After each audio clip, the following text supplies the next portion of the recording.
السلام عليكم ورحمة الله وبركاته. أكم دعوتو تكينيا نجا فيا جرتو جرا الحمد لله. نسمع عندكم يوتيوب نجا فيا كيساني نجا جرا الحمد لله. كنو هارق ويمي إيجاني نوجا ديبودا سنف ما فيديو نكون جي يادي كنو حالا كنان كيكي بوسي جرا كنو حالا كنان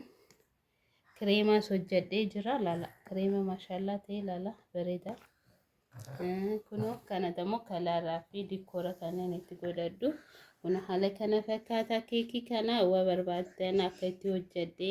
guyyaa bira inshallah na hojjaddu jettanii wana himtan fi gunin hojjaddus keeki hala akkamin akkanin hojjadde sinin garsiisa kireemallee hala akkamitti akkanin hojjadde sinin garsiisa daawwattoota keenya akkam nagaa jirtanii miti subscribe share like godhuun dagatina kun amma keeki kana dammo murreeti tingarsiisa kun amma ni murraa bismillah لا على كنان كيكي كينياس مري على بيتورة وان منكث هجتا بريدادا اكو منكث وان منكث هجتا جفتين بريدادا ما شاء الله دامتي كنا على كنان مري جرا كيكي هاي دعوتو تكينيا كنو كيكين كينيا كنا فكاتا ما شاء الله دا تريتي بريدا دا كيسينيسا وان اووا تكوسي تيفي اكنا تهي نا كنو سيرابي كينيا ستنا قالنا دعوتو تكينيا كنو اكنت وقو كيكي تي اكنت نيتان بايتيني بريدا نو هذا كنا نتنا قالنا تنبودا كريم اللي كنو اكنت ناينا كريمي كينيا جدو كانت تتنقلنا وان منا كيف قبداني وجهتو دندساني هما ركون قبو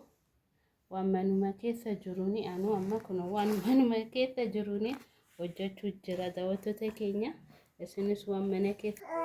اي داوتو تكينيا كنو هلا كنان كريمي كياس ديبي جرا كنو amma dammo ka gubarra irra goona ka gubarra irra godhe singarsiisa daawwattoota keenya haye daawwattoota keenya kuno keekiin keenya haala kanaan gee jira bareedu maashaallah daamti ala biturra akkana mana keessa hojjetuun bareedaadha na kana fakkaata keekiin keenya amma hiriyaan tiyya dhufu jirti kanaafi isii taqabbaluufiin kana hojjedhee fi akkamii maal fakkaata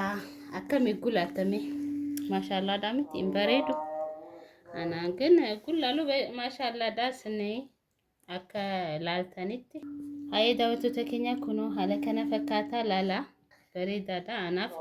baay'ee bareedaadha koomenti godha nama guusin dhuftu demo waa hayaan tanaan jettu tahee viidiyoo sinii dalaga gukan haya ka jettu na fakkaatan beeku ግን namni fedhiin isaa garii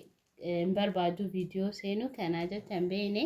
guusin dhuftu demo walii deebina daawwattoota keenya share like subscribe gochuun dagatina